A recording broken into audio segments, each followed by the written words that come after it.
Escola da Fé. Hoje o nosso encontro número 21, nós vamos da questão 434 até a 465. Então vamos iniciar em nome do Pai, do Filho e do Espírito Santo. Amém. Ave Maria, cheia de graça, o Senhor é convosco. Bendita sois vós entre as mulheres, bendito é o fruto do vosso ventre, Jesus. Santa Maria, Mãe de Deus, rogai por nós, pecadores, agora e na hora de nossa morte. Amém. Em nome do Pai, do Filho e do Espírito Santo. Amém. Nós vamos começar hoje realmente a segunda sessão do compêndio, que compreende os 10 mandamentos. A segunda sessão da terceira parte. Exatamente, da terceira parte. Já. Então, a gente vai começar a esmiuçar melhor cada um dos mandamentos, ok? E aí ele começa no 434. É uma pergunta bíblica. Mestre, que devo fazer de bom para ter a vida eterna? Está em Mateus 19:16. Ao jovem que lhe dirige essa pergunta, Jesus responde: Se queres entrar na vida, observa os mandamentos. E depois acrescenta: Vem e segue-me. Seguir Jesus implica a observância dos mandamentos. A lei não é abolida, mas o homem é convidado a encontrá-la na pessoa do Divino Mestre, que a realiza perfeitamente em si mesmo, revela seu pleno significado e atesta sua perenidade. É interessante isso, gente, que quando o jovem lá pergunta para Jesus, né, o que ele deve fazer para alcançar a salvação, a primeira coisa que Jesus fala é: observa os mandamentos. E depois ele fala: vem e segue-me. Então, essa observância, essa obediência aos mandamentos, aos 10 mandamentos, ela é fundamental se a gente quer seguir a Cristo. Jesus ela não é aboliu primordial. isso, né? A nova lei, ela não abole a antiga, ela pode Ela realmente... aperfeiçoa, mas ela não Em abole. alguns pontos, ela pode rever uma coisa ou outra, não é? Mas ela não anula a lei antiga. E é interessante porque hoje se tem uma tendência de muitas das vezes achar que seguir Jesus ou crer em Jesus é uma espécie de sentimentalismo, né? Eu creio, eu tenho fé, mas a pessoa não obedece os mandamentos, ela não se esforça para obedecer os mandamentos. E isso não faz sentido, né? A fé sem obras é uma fé morta. A própria palavra fala, né? Se alguém diz que ama a Deus, mas não obedece os seus mandamentos, que amor é esse? Né? É só sentimentalismo, não é de fato o amor a Deus. Não é somente a fé, o crer em Jesus que vai te levar à salvação, mas é a fé expressa em atos. Não é? Obedecer os mandamentos, fugir do pecado, ajudar o próximo, tudo isso são atos que são movidos pela fé. Né? São movidos pela fé, mas sem esses atos, essa fé ela é morta, ela não te conduz a nada, ela não te conduz a uma intimidade com Deus. Porque é aquilo, como que você diz que ama alguém se você só faz o que desagrada aquela pessoa? Isso não é amor, não é amar. Né? Quando você ama, você quer o quê? Agradar aquela pessoa, quer fazê-la feliz. E nós deixamos Deus contente, agradado, quando nós observamos os mandamentos. É o primeiro passo, né? E Jesus já deixa isso claro quando ele responde essa pergunta. Aí tem a 435. Como Jesus interpreta a lei? Jesus a interpreta à luz do duplo e único mandamento da caridade, plenitude da lei. Amarás o Senhor teu Deus com todo o teu coração, com toda a tua alma e com todo o teu entendimento. Esse é o maior e o primeiro mandamento. O segundo é semelhante a esse: amarás o teu próximo como a ti mesmo. Toda a lei e os profetas dependem desses 2 mandamentos. Essa passagem está em Mateus 22, 37 a 40. Isso aqui é bem fácil, né? A gente já viu anteriormente que os 10 mandamentos, se fosse possível resumi-los, seria nesses 2. Amar a Deus sobre todas as coisas. Isso já vem desde, né, dos primórdios ali da aliança, quando Deus fala né, que ouve Israel, o Senhor é o único Senhor, o Senhor Deus é o único Senhor, e amarás o Senhor teu Deus com todo o teu coração, com toda a tua alma, com toda a tua força. Isso é realmente dos princípios da aliança. Deus já ensinava assim o seu povo. E esse amor a Deus se expressa também com a gente amando o nosso próximo, como a nós mesmos. Amando o nosso semelhante, fazendo ao nosso semelhante o que a gente gostaria que fosse feito conosco. Ou seja, o amor é o pleno cumprimento da lei. Exatamente. A lei, ela se resume no amor. Amar a Deus, amar ao próximo e amar a mim mesmo. Não é? Existem esses três objetos do amor. Não é? A Deus, a mim, me amando, então eu amo o próximo como eu me amo. Não é? E tudo numa hierarquia, né, ordenada, amando a Deus sobre todas as coisas, acima de todas as coisas. 436. O que significa decálogo?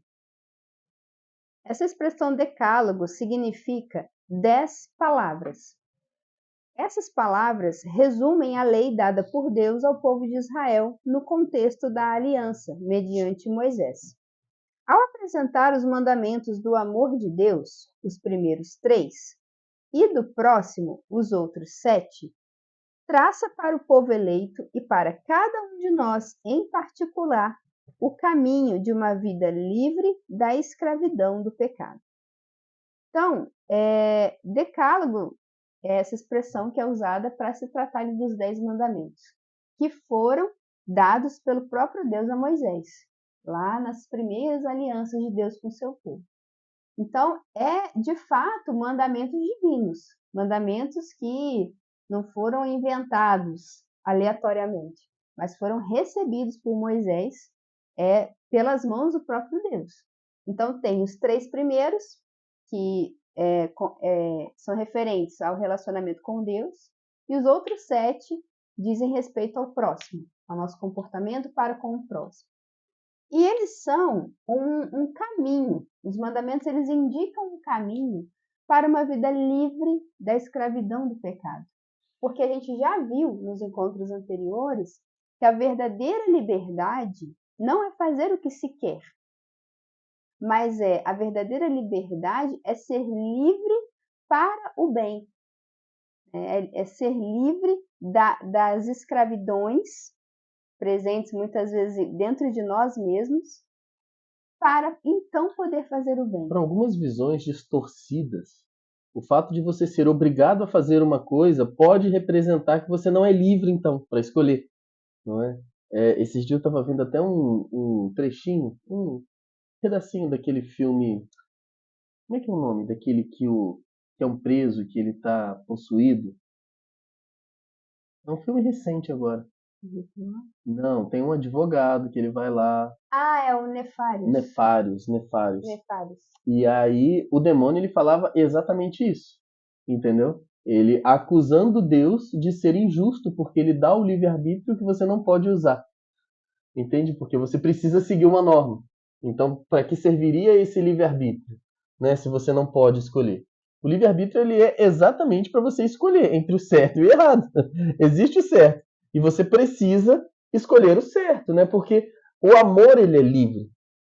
O amor ele é livre. Ele precisa ser livre. Então Deus não pode te obrigar a fazer somente aquilo que é certo. Então ele te dá a liberdade, não é? Mas essa liberdade ela deve ser usada para te conduzir até ele mesmo. E o pecado é algo que vai te atrapalhar, que vai te impedir disso, né? Então viver os 10 mandamentos, seguir a lei de Deus, é o que vai te permitir estar livre dessa escravidão do pecado e assim conseguir livremente, né? Porque você opta por isso, você é livre. Então você caminha livremente. Você também é livre para poder não seguir os 10 mandamentos. Ok, só que isso vai ter as consequências. Não é? Vai ter as consequências próprias daquilo ali, que é a perdição, a condenação, o inferno. Não é? Então, viver a lei é sim viver a liberdade dos filhos de Deus. Exatamente. Então a gente vai para o 437. Tem uma música do Frei Gils que fala, ela é muito bonita, já ouviu? Ela fala muito da lei, da lei, da lei. É bonito. 437. Qual é a ligação do decálogo com a aliança? Compreende-se o decálogo à luz da aliança, na qual Deus se revela, fazendo conhecer a sua vontade. Ao observar os mandamentos, o povo exprime a própria pertença a Deus e responde com gratidão à iniciativa de amor dele. O decálogo, gente, os 10 mandamentos, o fato de Deus dar esses mandamentos para Moisés, já faz parte dessa aliança, dessa união dele com o seu povo, dele se revelar para o seu povo.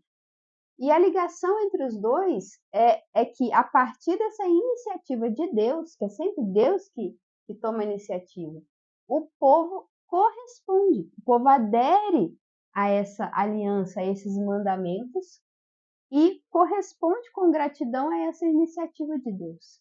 Então, essa aliança, esse desejo de Deus de estar unido com o seu povo, ele compreende também a lei, essa lei que foi dada por Deus.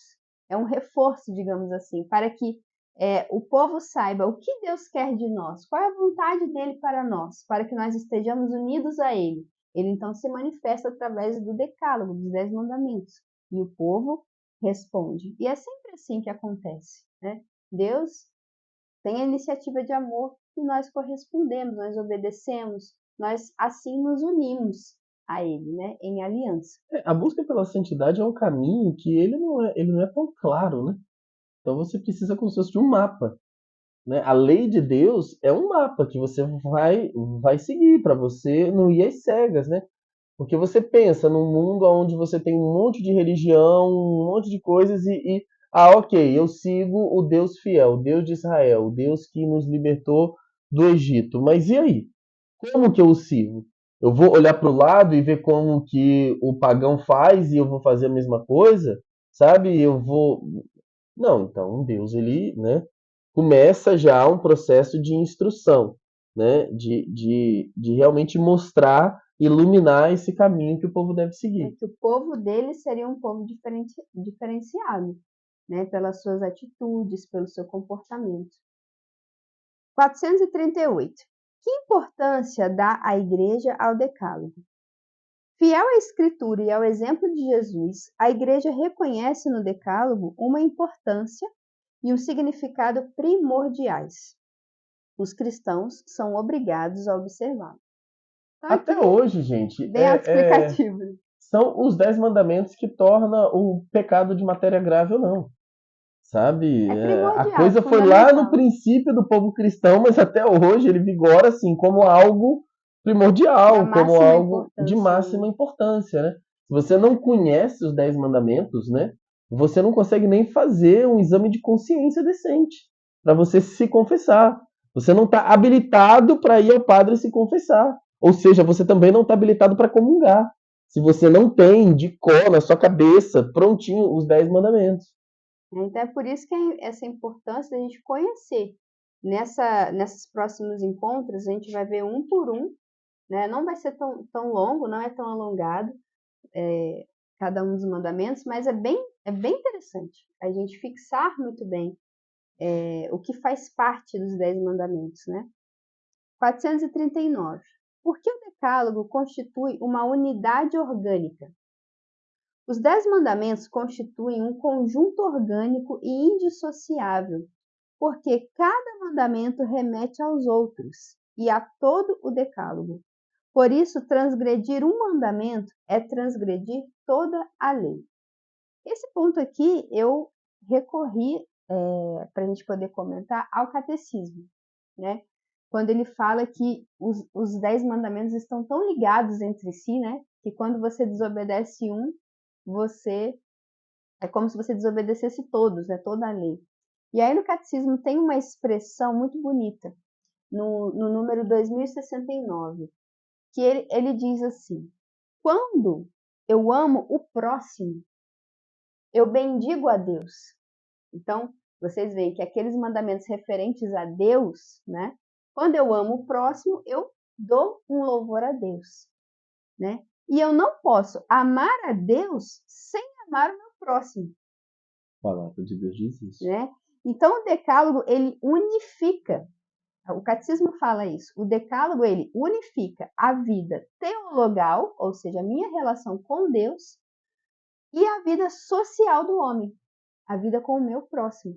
Elas não são desassociadas, né? Eu não posso viver só a minha fé numa vertical. Eu e Deus, eu e Deus, eu e Deus. Eu vou... A gente estava vendo exatamente isso no encontro passado, né? Cumpro todos os requisitos, mas se não tem a dimensão horizontal, né, minha com o meu próximo, eu estou descumprindo a lei.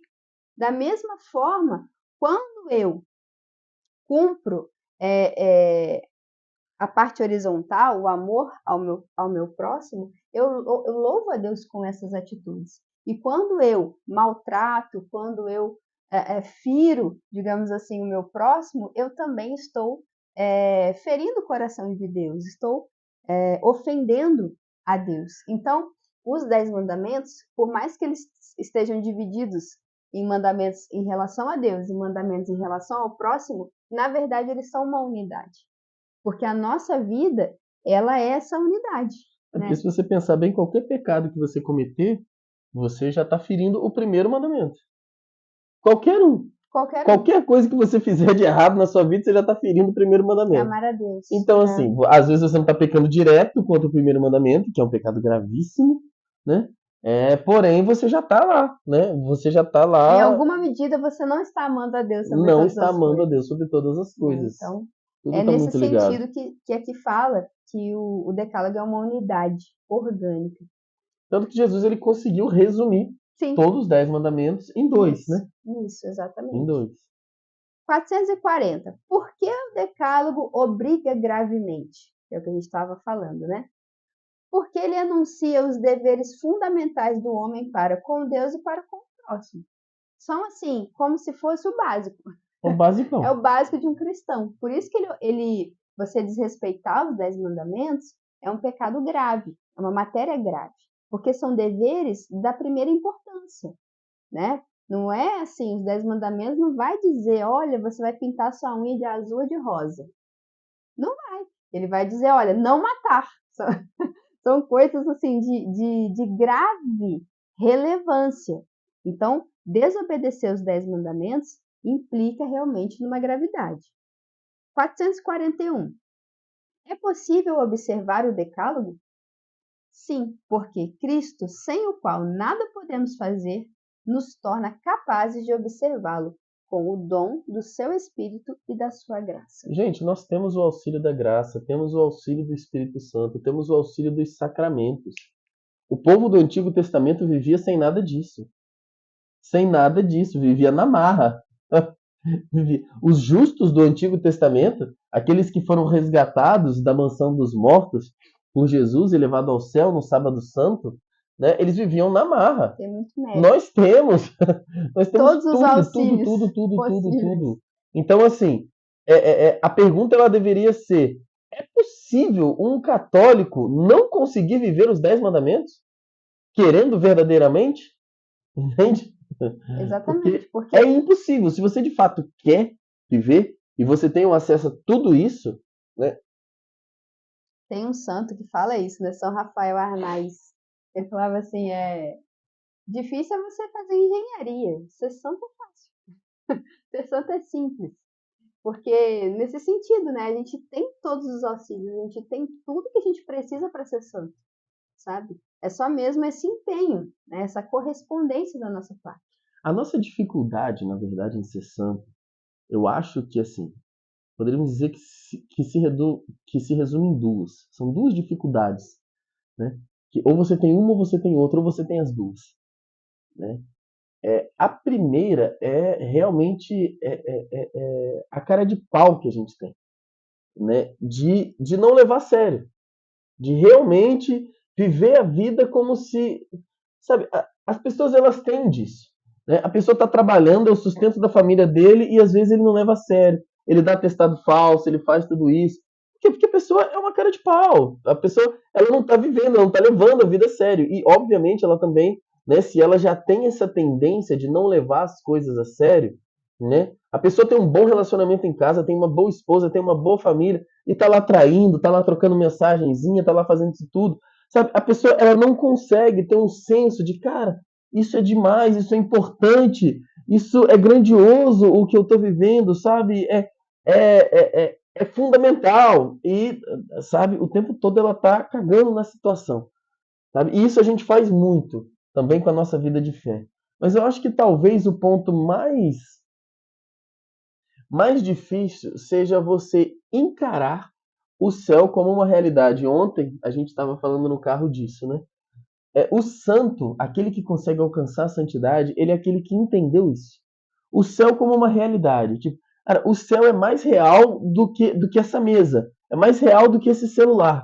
O céu, sabe, ele é real e ele é mais real que tudo. Então, quando você vira essa chave, quando você realmente consegue sair da ideia de um céu enquanto fábula, sabe? Porque a gente crê, beleza, eu creio, né? As decisões da minha vida são tomadas por isso, mas quando eu imagino o céu, quando Parece eu muito paro para distante, meditar né? sobre o céu, sabe, aquilo vem quase que como uma fábula, quase que como, sabe, Uma historinha, uma assim. história, uma ficção, uma coisa que está distante, quando o troço é real, sabe? É a coisa mais real que a gente tem na nossa vida, sabe? É o destino eterno. Então, assim, quando você consegue virar realmente essa chave, né? É Às vezes uma é um graça, né? processo, né? É um processo que você vai se abrindo, se abrindo, se abrindo, se abrindo, até que você consegue, os seus olhos, eles, né?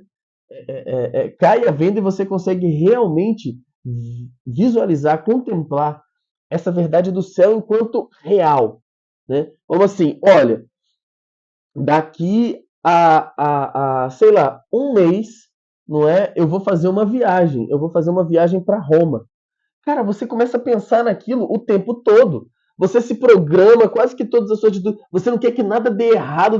Cara, eu não posso me machucar. Eu não vou lá jogar bola para eu não me machucar, porque tá chegando perto da minha viagem. Eu quero ir para a viagem. Sabe? Por quê? Porque aquilo é real para você. Você comprou o ingresso, a passagem, você tá com o hotel, você tá com tudo. Você se programou durante 3, 4 anos juntando dinheiro para fazer essa viagem e tá ali. Então você começa a viver, sabe? Aquilo, você antecipadamente, antes de estar lá, em Roma você já começa a viver aquilo, porque aquilo é real.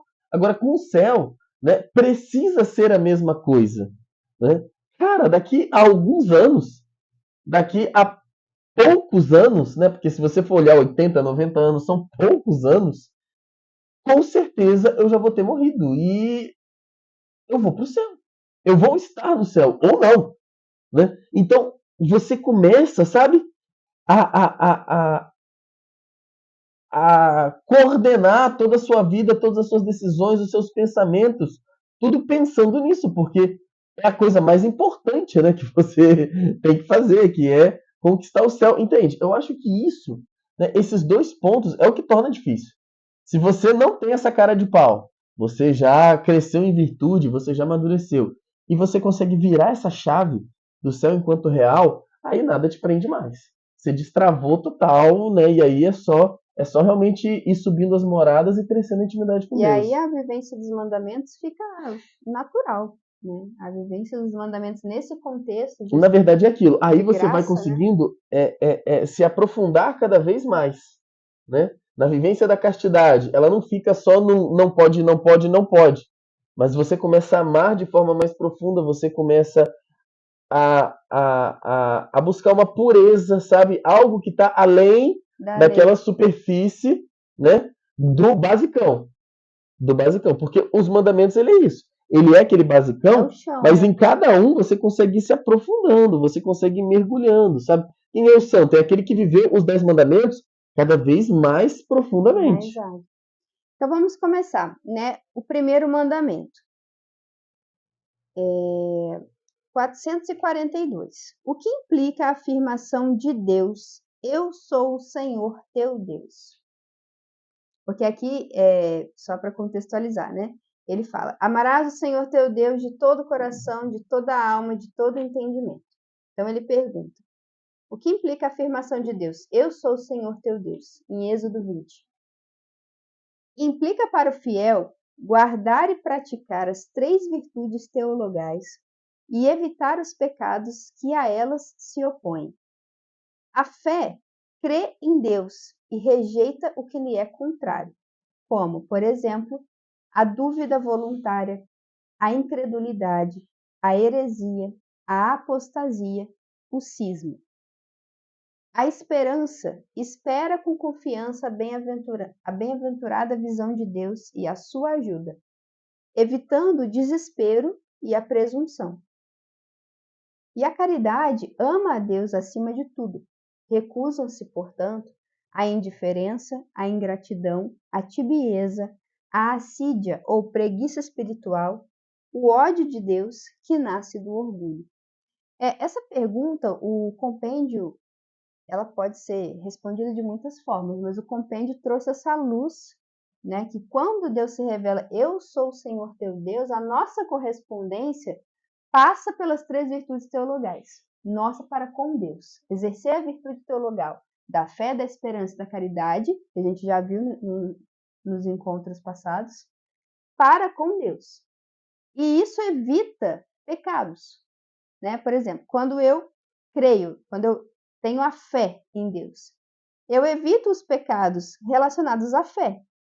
Por exemplo, a dúvida voluntária, a incredulidade, a heresia, que é professar coisas distantes da fé, né? A apostasia, que é o abandono da fé. Largar a fé. Por exemplo, alguém Né? que era católico e aí de repente larga e vai para outra religião. Isso é uma É uma apostasia. apostasia. O cisma, que é a divisão, é você não querer caminhar mais junto à igreja. Então, se criam os cismas, né? As Você divisões. cria uma outra igreja, né? Isso acontece com padres, com bispos, né? Que às vezes rompem com a igreja e saem da igreja e continua, né? Cria uma outra igreja. Isso é um cisma. A Existem coisas, esperança. né? Cismas muito grandes, Sim. né? Como o cisma da igreja ortodoxa, e existem outros cismas menores, né? A virtude da esperança, a gente confia que a gente vai alcançar o céu. Então, ela nos preserva de cair no desespero, que é a falta Desespero da é um pecado. esperança, que é um pecado, né? Que é achar que jamais isso é possível. E a presunção, que é o oposto, né? Que é achar que já está ganho, que eu já estou garantido, digamos assim, que eu não preciso fazer nada. E a caridade, né? Que ama a Deus acima de tudo e, portanto, a caridade nos preserva da indiferença, da ingratidão, da tibieza, que é aquela frieza, sabe? Da preguiça espiritual e do ódio de Deus, que nasce Caridade do aqui, orgulho. gente, não é assistencialismo, tá? Não, Coisa diferente. a A gente gente viu às vezes isso entende, né? no Essa encontro. caridade do espírita, né? Que é essa Sim. caridade puramente assistencial. Filantrópica, Não. não tem nada a ver. Caridade significa um amor perfeito, um amor sem interesse. Um amor que não quer nada em troca, sabe? Aqui especificamente é a virtude teologal da caridade. É o amor mesmo, o amor puro. 443. O que comporta a palavra do Senhor? Adorarás o Senhor, teu Deus, e só a Ele prestarás culto.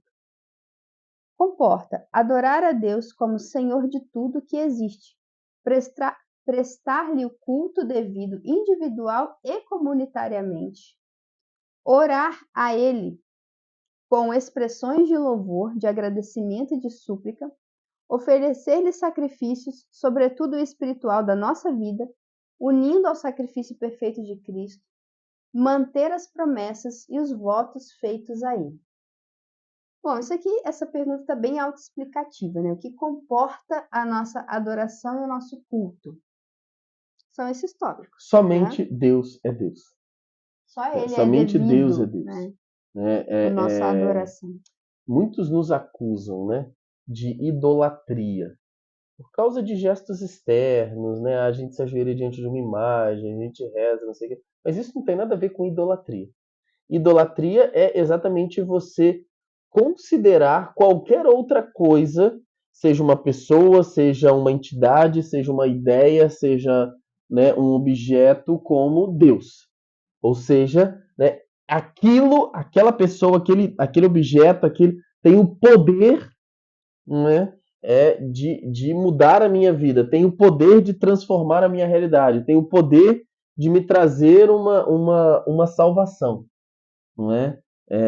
Então, assim, né? Uma E eu pessoa, rendo a ela ele o culto de cometeria adoração. idolatria se, por exemplo, ela deixasse Deus de lado, né, e começasse a achar que aquela imagem de Nossa Senhora Aparecida que ela ganhou da mãe dela é que tem poder para qualquer coisa.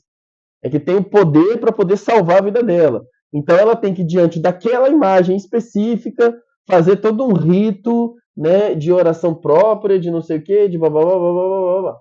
Entende? Isso sim seria uma idolatria, né? Porque, né, o maior, né, o primeiro e maior mandamento é amarás o Senhor teu Deus e só a ele você vai prestar esse culto de adoração, que é o culto de latria. Então vamos lá, 444. De que modo a pessoa exerce o próprio direito de prestar culto a Deus na verdade e na liberdade? Todo homem tem o direito e o dever moral de procurar a verdade, especialmente no que diz respeito a Deus e à sua igreja, e uma vez conhecida, abraçá-la e guardá-la fielmente, prestando a Deus um culto autêntico. Ao mesmo tempo, a dignidade da pessoa humana exige que, em matéria religiosa, ninguém seja forçado a agir contra a própria consciência, nem impedido, nos justos limites da ordem pública, de agir em conformidade com a sua consciência, de modo privado ou público, de forma individual ou associada. Aqui está tratando, né, de que nós, seres humanos, a gente busca a verdade. Uma vez que a gente conhece a verdade, né, a gente precisa ter, faz parte da nossa dignidade humana, termos esse direito de nos expressarmos, né, de expressar nessa esfera religiosa a nossa fé. Então, assim, ninguém pode nos forçar a agir contra a nossa própria consciência no que diz respeito ao culto, à prática religiosa, né? A dignidade humana, ela comporta que a gente tenha essa liberdade. Por isso que a igreja, ela sempre defende a liberdade religiosa, porque isso faz parte da dignidade humana.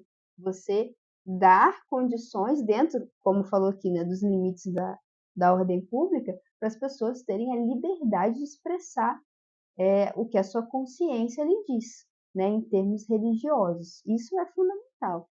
Né? Isso é fundamental. Ter o direito de, seja de modo privado ou de modo associado, público, eu praticar a minha fé.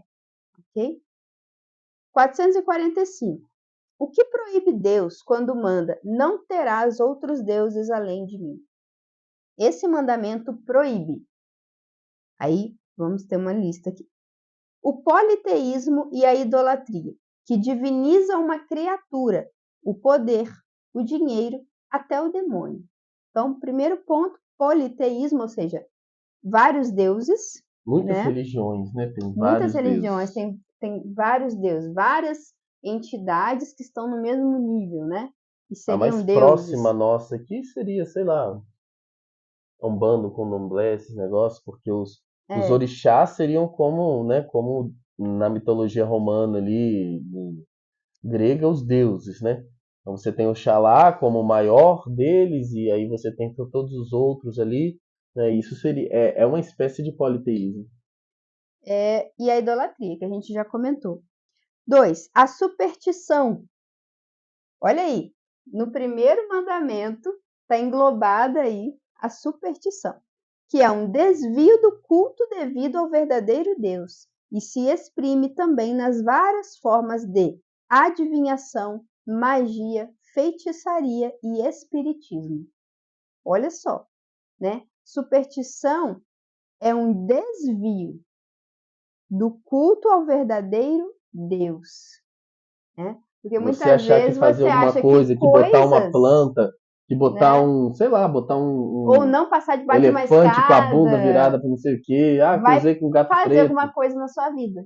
Isso Ou então ficar olhando horóscopo, né? Essas coisas assim. sim, É tudo superstição. é tudo Acreditar que pensamento a pedra mágico, né? tal, ela pode trazer tal influência, entendeu? Na minha vida. Isso não tem nada a ver. É você desviar, né? O culto, ou seja, você está dizendo que uma coisa, que um ser inanimado tem poder de influenciar na sua vida, né, mediante práticas mágicas, entre aspas, né? Se você fizer tal coisa, deixar de fazer tal coisa, né? Traz sorte, traz azar. Tudo isso é superstição, né? Não é o fato de você ver um gato preto passando na rua que vai acontecer alguma coisa na sua vida. Ou você passar embaixo de uma escada, ou você fazer N coisas, né?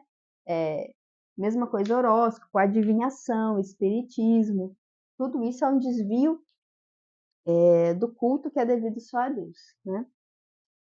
Terceiro, a irreligião, que se exprime em tentar a Deus com palavras ou atos. No sacrilégio, que profana pessoas ou coisas sagradas, sobretudo a Eucaristia. Na simonia, que pretende adquirir ou vender as realidades espirituais. Então, irreligião, tentar a Deus com palavras ou atos. Né? Aquela pessoa que realmente quer blasfemar. Sacrilégio, profana pessoas ou coisas sagradas. A gente já viu, né, que muitas pessoas vão às vezes na missa para roubar a hóstia para poder fazer profanação com essas hóstias. Exato. E a simonia, que é você pretender vender, né, ou comprar bens espirituais. Então, o padre começa a falar que se você der R$1.000, você tem um... Já aconteceu isso, né? Pastores falando que se você der R$1.000, você tem um terreno no céu. É simonia, né? Ou se você der R$1.000, eu te atendo em confissão. Entende? São coisas que não se podem fazer, porque são realidades espirituais, né? Outro ponto, o ateísmo, que rejeita a existência de Deus, fundando-se muitas vezes numa falsa concepção de autonomia humana. O agnosticismo, para o qual nada se pode saber sobre Deus, e que compreende o indiferentismo e o ateísmo prático. O ateísmo, né, realmente é quem não acredita na existência de Deus. Tá? Existem essas pessoas. E tem as pessoas agnósticas. Hoje em dia, muitas pessoas, né? É uma coisa até que recente, né? O ateísmo. Sim, o ateísmo, assim... Enquanto movimento, né, muitas pessoas seguindo. E tem o agnosticismo, que acredita que a gente não pode saber nada sobre Deus. Existe um Deus, mas ele é muito distante, muito confuso, e por isso todas as religiões estão erradas. Ninguém pode chegar realmente em Deus, né? Que é o indiferentismo. Tanto faz qual religião for. E vira um ateísmo prático, ou seja, você vive como se não existisse Deus. Exatamente. Então, o agnosticismo ele desemboca no ateísmo prático, né? Por mais que você não se diga ateísta. 446. O mandamento de Deus, não farás para ti imagens esculpidas, proíbe o culto das imagens? Eita, as perguntas protestantes, né? No Antigo Testamento, esse mandamento proíbe representar o Deus absolutamente transcendente. A partir da encarnação do Filho de Deus, o culto cristão das sagradas imagens é justificado, como afirma o Segundo Concílio de Nicéia, do ano 787, pois se fundamenta no mistério do Filho de Deus feito homem, no qual o Deus transcendente se torna visível. Não se trata de uma adoração da imagem, mas de uma veneração de quem nela é representado: Cristo, a Virgem, os anjos e os santos. Então aqui, gente, muitos protestantes, né, usam essas passagens para acusar a gente de idolatria, que está fazendo imagem, Deus proíbe imagens. De fato, no Antigo Testamento, Deus, como forma pedagógica, porque o povo de Deus se encontrava em meio a muitos povos pagãos, a muitas religiões politeístas. Então, Deus o tempo todo reforça: eu sou o único Deus, eu sou o único Senhor, porque eles estavam em meio a povos politeístas, pagãos. E depois ele fala: não farás imagens. Por quê? Eles estavam sempre naquela tendência, por estarem nessa proximidade dos pagãos, dessa idolatria, de fazerem de fato imagens e esculturas e adorar, prestar cultos de adoração. Então, isso tudo era uma pedagogia de Deus. Deus, então, se revela como transcendente, né? Não se dá a conhecer, né, numa forma específica, e diz, não faça imagens, né? Agora, as coisas mudam de figura quando Cristo vem e se faz homem e habita no meio de nós. Por quê? O Deus transcendente, que ninguém sabia como ele era, que ninguém nunca tinha visto, se fez imagem, se fez visível, se fez carne acima de tudo. Então, assim, de fato, Deus se fez ver, né? As pessoas viram Deus, as pessoas comeram junto com ele, as pessoas tocaram nele. Ele tem uma forma humana. E mesmo né? no Antigo Testamento, quando ainda era proibido fazer as imagens e adorá-las, não é? Deus, em algumas ocasiões, manda fazer as imagens, Sim. já como uma pré-figura. O próprio Cristo ele usa isso, né? Sim, sim. Eu vi em um episódio do Antigo Testamento, onde o povo estava sendo picado, né? O povo pecou, o povo do Antigo Testamento sempre pecava muito, se afastava da aliança, não é? E vinham, né, a desgraça sobre eles, né? E nessa ocasião eles estavam sendo picados por cobra. E Deus manda então fazer uma serpente de bronze, colocar sobre uma haste, e todo mundo que olhasse para aquela serpente, não se lembraria do seu pecado e seria perdoado, e encontraria cura, não daquele mal que ele estava sofrendo. E aí Jesus ele vai falar, né? Quando o filho do homem for, né? Não. Assim como a serpente foi Levantada no deserto, o filho do homem também será levantado. Que ele estava se referindo à sua cruz. E quando isso acontecer, atrairei todos a mim. Ou seja, a serpente era o símbolo do pecado lá, e ela foi levantada. Né? E o Cristo aqui, ele torna-se, então, ele assume sobre ele os pecados da humanidade. E ele é também levantado numa haste para que todos pudessem vê-lo. Né? E hoje em dia, isso se converteu ao nosso crucifixo. Ou seja, aquela serpente que Deus mandou fazer, né? Lá, hoje em dia, né, a gente tem o nosso crucifixo em casa. Né, que a gente olha, que a gente vê, foi por mim, foi por causa do meu pecado. E ali eu consigo, né, ter essa conversão do meu coração. Então, as imagens, a partir da encarnação, né, a partir do momento que Jesus se faz homem, se faz ver, as coisas mudam. Né? A gente pode se representar os santos, e Jesus e os anjos como esse auxílio, para que a gente se recorde, né, dos mistérios de Deus. E não é que a gente vai adorar aquele objeto. Né? Se alguém fizer isso, está errado, realmente. É idolatria, é superstição, enfim. Mas aquele objeto, aquela imagem, as imagens sagradas nos remetem a alguém.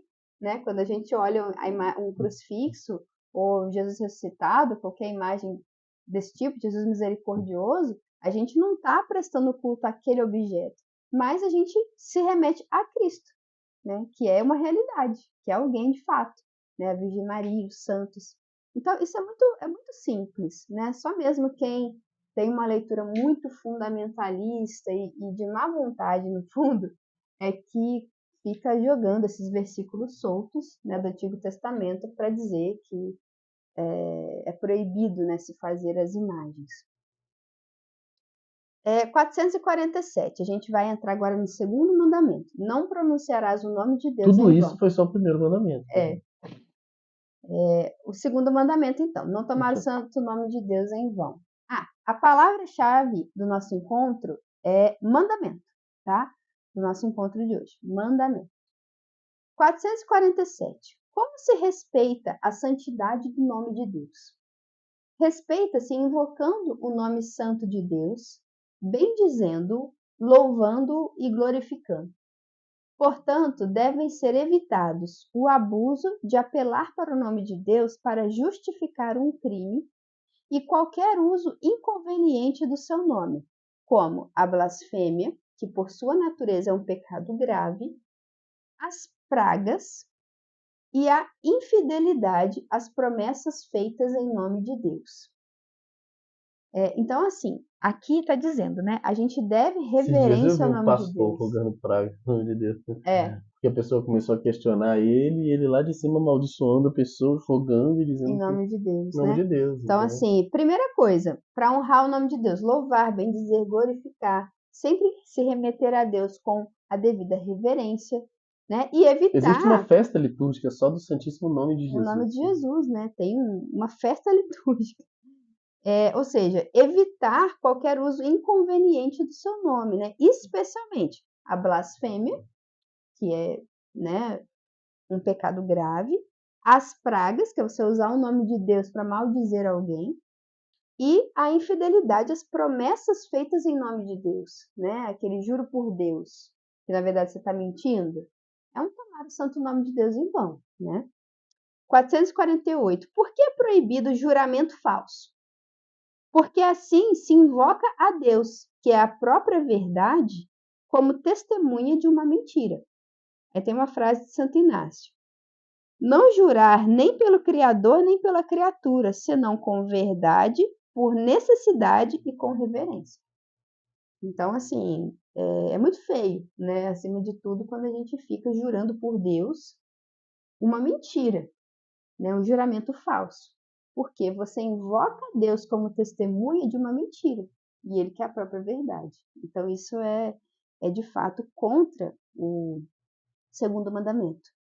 449. O que é o perjúrio? Perjúrio é fazer, sob juramento, uma promessa com a intenção de não a manter, ou violar a promessa feita sob juramento. É um pecado grave contra Deus, que é sempre fiel às suas promessas. Né? Então, assim, o perjúrio é um pouquinho diferente, né? Que é quando você promete, jura, né, sob juramento, fazer uma coisa já na intenção de não fazer. Acontece muito nos votos de casamento, né? Ou você não é fiel a coisas que você prometeu, né? Que você disse sob juramento. Isso é um perjúrio, é você ser infiel às suas promessas. Então, nós vamos agora para o terceiro. Lembra-te de santificar as festas. 450. Por que Deus abençoou o dia do sábado e o santificou? Porque no dia de sábado se faz memória do repouso de Deus, no 7º dia da criação, bem como da libertação de Israel da escravidão do Egito e da aliança que Deus sancionou com seu povo. Então, o sábado, na antiga aliança, era visto como um dia realmente abençoado por Deus, diferenciado, porque era o dia do descanso de Deus após a criação, esse descanso sagrado, e também foi o dia da libertação do povo que estava escravo do Egito. O trabalho, tanto remunerado quanto o não remunerado, ele faz parte, assim,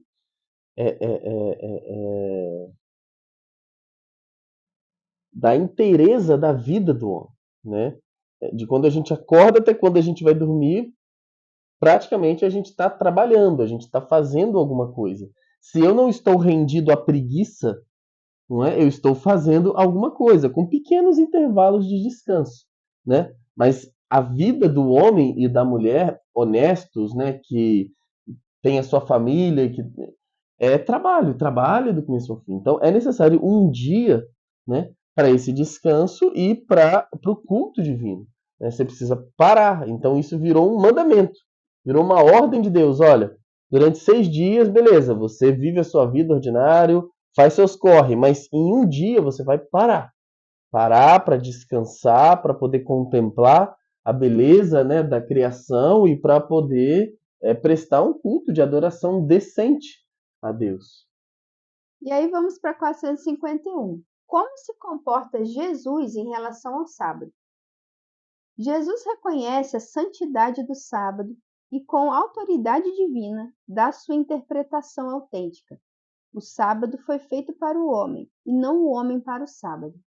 Jesus, na sua época, quando ele se fez homem, os judeus, especialmente os fariseus, eles tornaram essa observância do descanso no sábado uma coisa maior, assim, do que ela deveria ser. Tudo maior do que deveria ser. Tudo, mas isso era muito, né? Porque as pessoas não podiam fazer nada, era como não podia uma carregar prisão, as coisas dentro de casa, sabe? entendeu? E Jesus, ele reconhece a santidade do sábado, ele não abole essa questão, esse mandamento, mas ele dá a verdadeira interpretação. né? Que o sábado foi feito para o homem e não o homem para o sábado, ou seja, o sábado não é Deus, o próprio Deus, né? A quem eu devo servir. Mas eu me sirvo do sábado para honrar a Deus, né? Para que esse descanso me auxilie a honrar a Deus, porque existiam excessos ali, né? Rigorismos desnecessários que os fariseus impunham aos outros, né? Na observância do sábado. Então Jesus vem e ele equilibra essa interpretação para uma interpretação real, né? 452. Por qual motivo, para os cristãos, o sábado foi substituído pelo domingo, como dia do descanso e do culto, né? Porque o domingo é o dia da ressurreição de Cristo. Como primeiro dia da semana, ele lembra a primeira criação. Como oitavo dia, que segue o sábado, significa a nova criação, inaugurada pela ressurreição de Cristo. Tornou-se assim, para os cristãos, o primeiro de todos os dias e de todas as festas, o dia do Senhor, no qual ele, com a sua Páscoa, leva a termo a verdade espiritual do sábado hebraico e anuncia o repouso eterno do homem em Deus. O próprio Cristo, depois da ressurreição, ele ressuscita no sábado, né? Ou seja, na madrugada ali entre o sábado e o domingo, mas já no domingo ele ressuscita no domingo, né? E isso torna-se marcante. E ele faz questão de mostrar o quão o domingo era especial. Não foi uma decisão aleatória, só porque ele ressuscitou. Mas várias manifestações de Jesus ressuscitado passaram a ser no domingo. Quando ele se encontra lá com os apóstolos que estão todos trancados dentro de casa, era um domingo, sabe? Em Pentecostes, era um domingo, ou seja, né? Em vários domingos Deus ele vai se manifestando ali no domingo, até que de fato o povo entende, não? Beleza, agora o domingo então é o dia oficial de culto, né, para os cristãos. Como recomendação de leitura, se alguém quiser se aprofundar um pouquinho nessa questão, tem um documento do Papa João Paulo II maravilhoso, chama Dies Domini, o Dia do Senhor, que é só sobre o domingo. É muito bom. E ele explica toda essa relação do Antigo Testamento com o sábado, depois essa mudança no tempo da igreja, né? Desde a ressurreição de Cristo, do sábado para o domingo.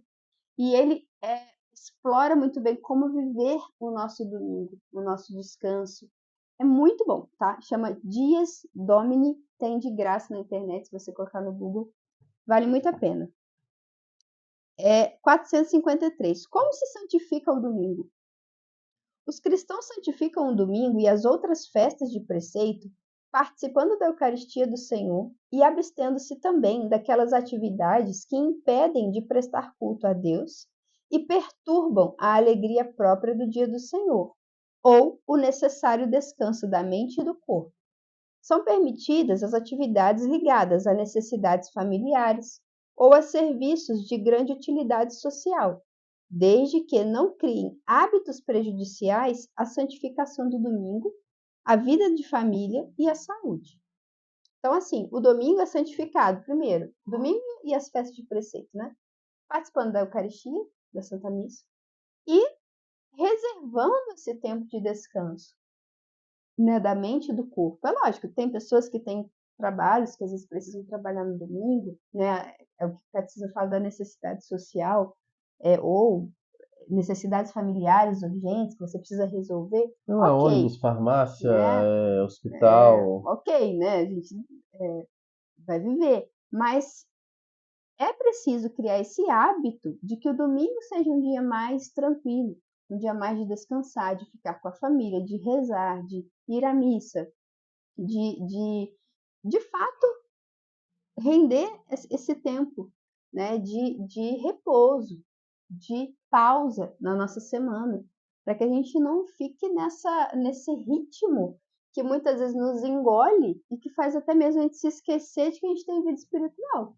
A gente vai se enrolando numa correria tão grande, né? E muitas vezes por causa de trabalho, por causa de coisas temporais, que se a gente não para um pouquinho durante a semana, né, e respira, a gente nem se lembra de Deus, a gente nem se lembra que a gente tem uma alma, a gente nem se lembra que a gente tem que, né, ordenar o nosso tempo, cada coisa no seu devido tempo. Então, a gente santifica assim o domingo, nosso domingo. 454. Por que é importante reconhecer civilmente o domingo como dia festivo? Para que a todos seja dada a real possibilidade de gozar de suficiente repouso e de tempo livre que lhes permitam cuidar da vida religiosa, familiar, cultural e social, de dispor de um tempo propício para a meditação, a reflexão, o silêncio e o estudo, de dedicar-se às obras de bem, em particular em favor dos doentes e dos idosos. Ou seja, o que a igreja está dizendo aqui é que o Estado precisa reconhecer o domingo como dia de descanso. Por quê? Porque é o dia do Senhor. É isso, é o dia do Senhor. Então, tem muitos lugares, tem alguns lugares que isso não acontece, sim. né? Que não tem. eu vou reconhecer a terça-feira como dia oficial de descanso, ou eu vou cortar o dia de descanso. Não, tá errado. Tá moralmente errado. Entendeu? Então agora a gente vai, hoje a gente vai, acredito, só até o 4º mandamento, tá? Que é o que a gente vai entrar agora. Amarás o teu próximo como a ti mesmo. Então a gente vai começar agora os mandamentos do próximo. Os 3 primeiros voltados para Deus a gente já fez, né? Amar a Deus sobre todas as coisas, não jurar o seu santo nome em vão e guardar domingos e festas. Então, 4º mandamento, honrar teu pai e tua mãe. 455, o que ordena o 4º mandamento? Ordena honrar e respeitar os nossos pais e aqueles que Deus, para o nosso bem, revestiu da sua autoridade. Então, autoexplicativo. 456. Qual é a natureza da família no plano de Deus? Um homem e uma mulher unidos em matrimônio formam juntamente com os seus filhos uma família. Deus instituiu a família e dotou-a da sua constituição fundamental. O matrimônio e a família são ordenados para o bem dos esposos, para a procriação e para a educação dos filhos. Entre os membros de uma mesma família, estabelecem-se relações pessoais e responsabilidades primárias. Em Cristo, a família se torna igreja doméstica, porque é comunidade de fé, de esperança e de amor. Então aqui, gente, tem um resumão, assim, né, do plano de Deus para a família. Qual é o plano de Deus para a família? Que da união de um homem e de uma mulher, existe plano, existe uma estrutura, um objetivo. Sabe? Né? É óbvio que a gente tem diversos tipos de família hoje em dia. Tem. Você tem um monte de mães solteiras, você tem pais solteiros, você tem crianças que são, né, filhos, que são criadas pelos avós, você tem tudo isso. Só que tudo isso é um desvio, ou proposital ou não, daquilo que é o ideal, daquilo que é a estrutura básica. A estrutura básica é isso aqui. É isso aqui. Eu estava vendo um vídeo esses dias de uma mãe chorando as pitangas, porque a filha, ela falando, cara, que absurdo o professor ter feito isso. A filha levou para casa um trabalho onde ela tinha que colar fotinha da árvore genealógica.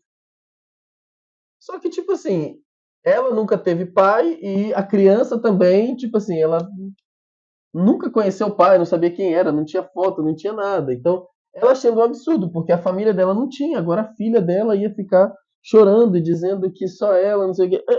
Mas é preciso reconhecer que existe uma estrutura básica da família. O homem e mulher se casam, se unem em matrimônio santo, né? E a partir dali eles se abrem, né, à procriação, à vinda dos filhos, né? E os educam na fé de Deus, na fé da igreja, não é? E eles vão crescendo em virtude, né, numa caridade familiar, né, num amor familiar. Então ali se criam laços, se criam responsabilidades, né, existe uma hierarquia, né, próprias da família. E no plano de Deus é isso.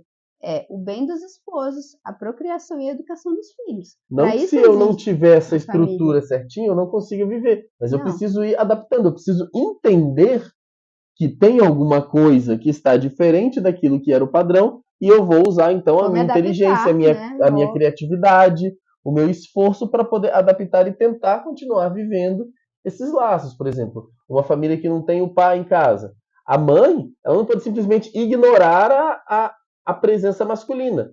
Ela tem que usar da sua criatividade, usar da graça, do auxílio da graça, para conseguir entendeu? Contornar essa deficiência, porque vai ser uma deficiência. Isso pode gerar sérios problemas dentro da vida familiar.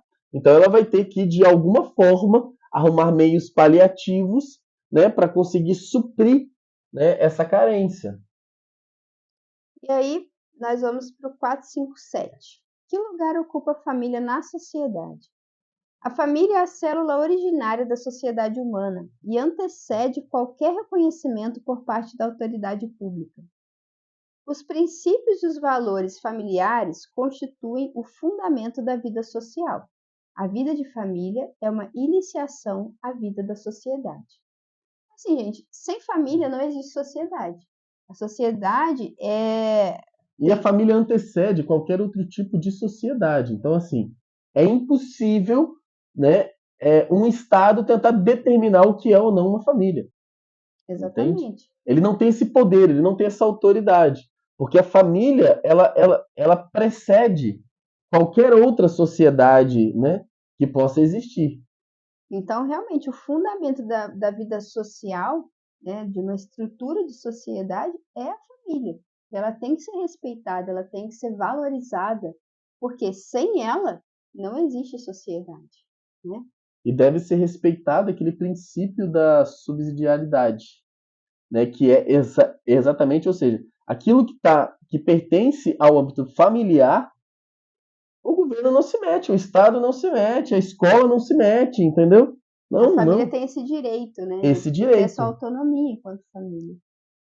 458. Que deveres tem a sociedade em relação à família?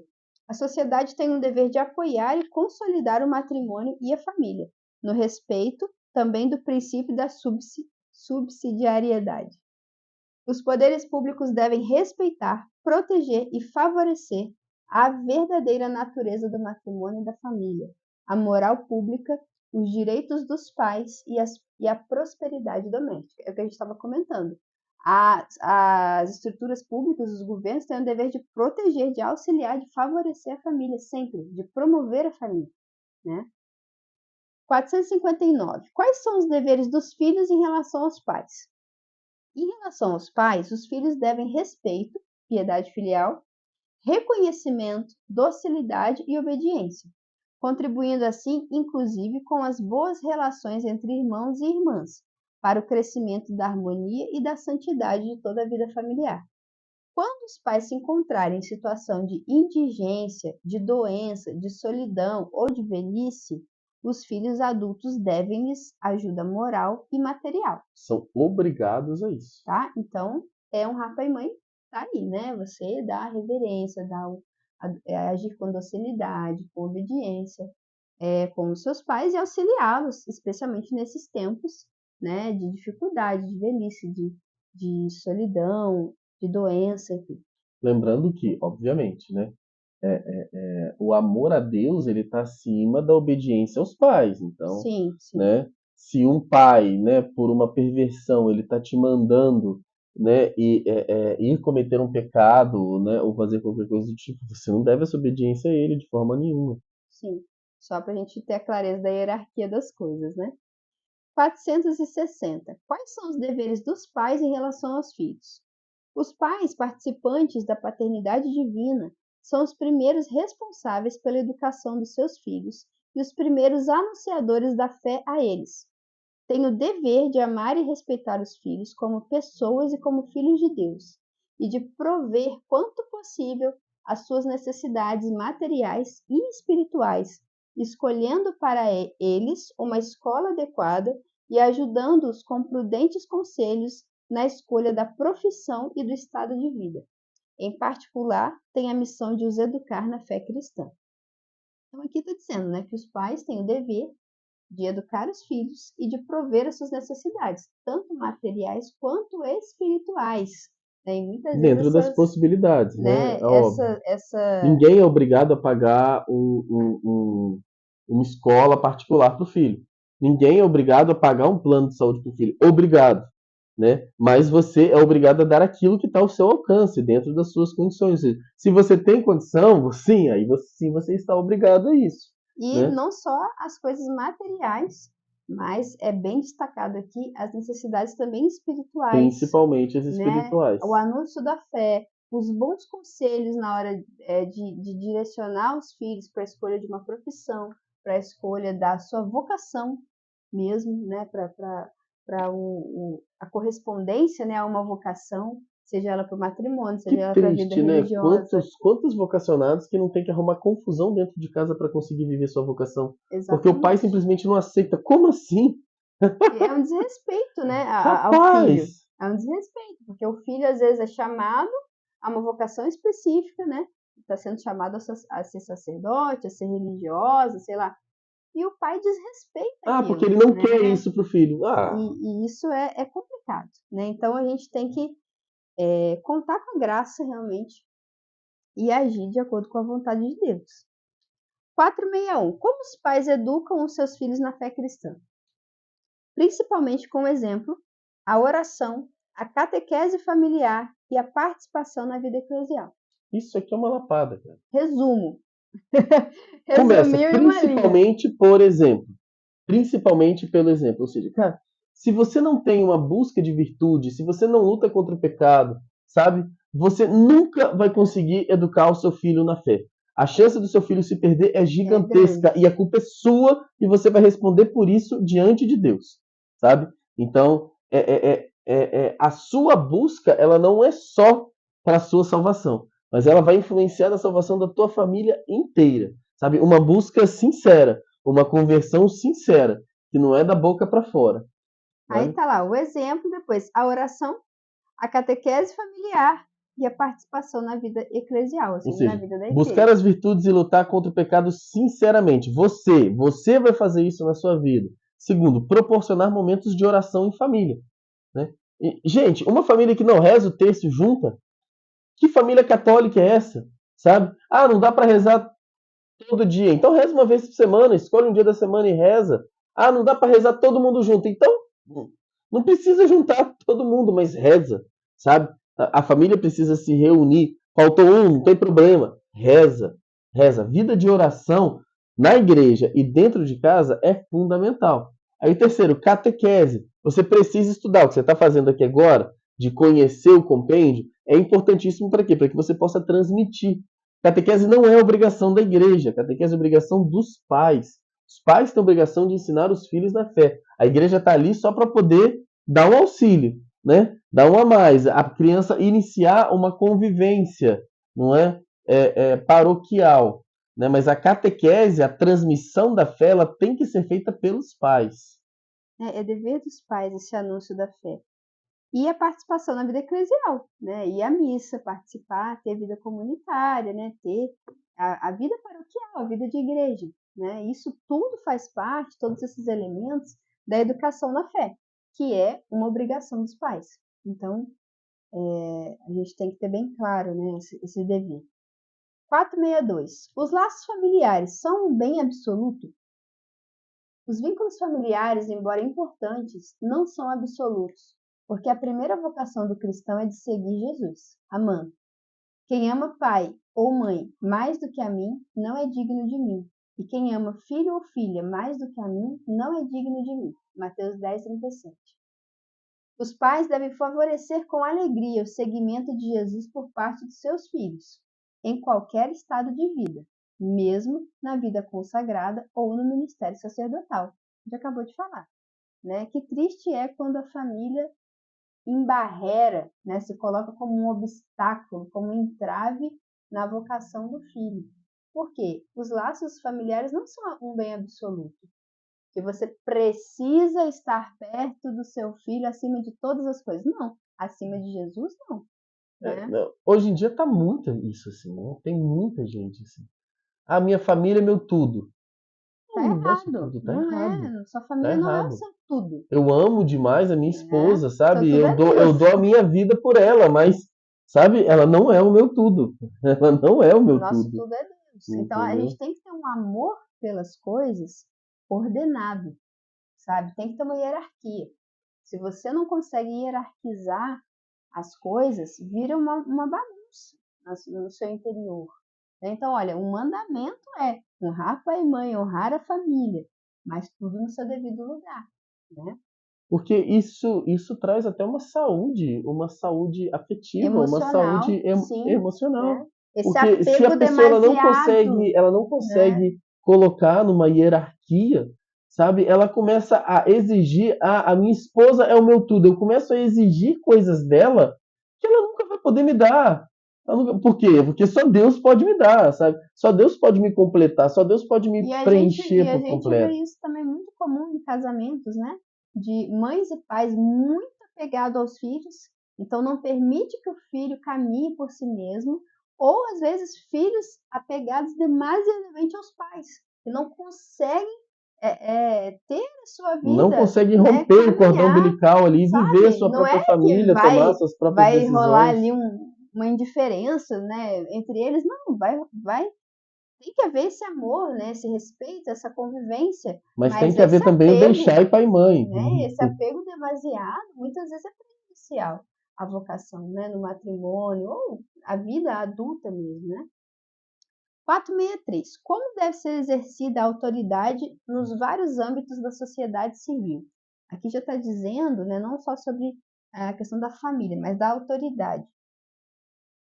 Deve ser sempre exercida como um serviço, respeitando os direitos fundamentais do homem, uma justa hierarquia dos valores, das leis, a justiça distributiva e o princípio da subsidiariedade. Cada qual, no exercício da autoridade, deve procurar o interesse da comunidade mais que o próprio e deve inspirar as suas decisões na verdade sobre Deus, sobre o homem e sobre o mundo. Isso aqui está falando da autoridade, né? De quem exerce certa autoridade, que esse quarto mandamento também diz respeito, né? Honrar pai e mãe também significa, de alguma maneira, a gente honrar, né? Respeitar as Respeitar a autoridades, autoridade. ok? 464. Quais são os deveres dos cidadãos em relação às Então, autoridades por civis? exemplo, cara, fica falando mal do Papa na internet. Pô, você está Sim, pecando contra o quarto mandamento. quarto Você está mandamento, por pecando. exemplo, né? Você está pecando. Porque Você não. ele é uma autoridade sobre nós, espiritual, ele é nosso pai, digamos assim, espiritualmente, Santo Padre. E a gente vai ficar falando mal dele, a gente vai ficar Fazendo juízo fazendo temerário. juízos temerários, tirando conclusões. Isso é terrível, isso é terrível. Nenhum católico deveria pensar, cogitar essa hipótese, né, de agir dessa maneira, porque é um pecado, sem dúvida. 464. Quais são os deveres dos cidadãos em relação às autoridades civis? Os que se submetem à autoridade devem considerar seus superiores como representantes de Deus, oferecendo-lhes leal colaboração para o bom funcionamento da vida pública e social. Isso comporta o amor e o serviço da pátria, o direito e o dever do voto, o pagamento dos impostos, a defesa do país e o direito a uma crítica construtiva.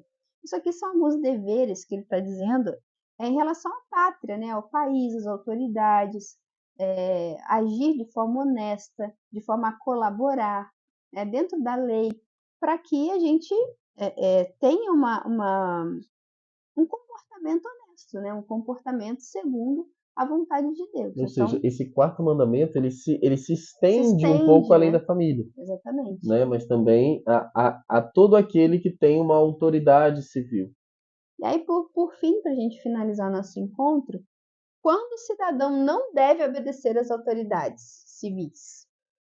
O cidadão não deve, em consciência, obedecer quando as ordens das autoridades civis se opõem às exigências da ordem moral. É preciso obedecer a Deus antes que aos homens. A gente já comentou isso E no último óbvio que isso encontro, também a gente traz para a família, não só as né? autoridades civis, mas né, um filho nunca deve obedecer um pai ou uma mãe se não é. Contradiz ali a Deus, né? Os mandamentos de Deus e a sua própria consciência. E aí você está dispensado da obediência.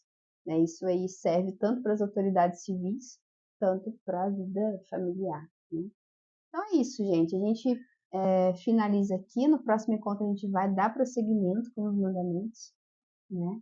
E pedindo a graça, né, do Espírito Santo, a graça da intercessão da Virgem Maria, para que a gente se atente mais a todas as implicações dos mandamentos, para que a gente possa ser mais fiel a Deus, né? Fazer um bom exame de consciência e nos tornarmos realmente cristãos melhores, né? Que vivam no nosso comportamento a prática da nossa fé. Então vamos rezar.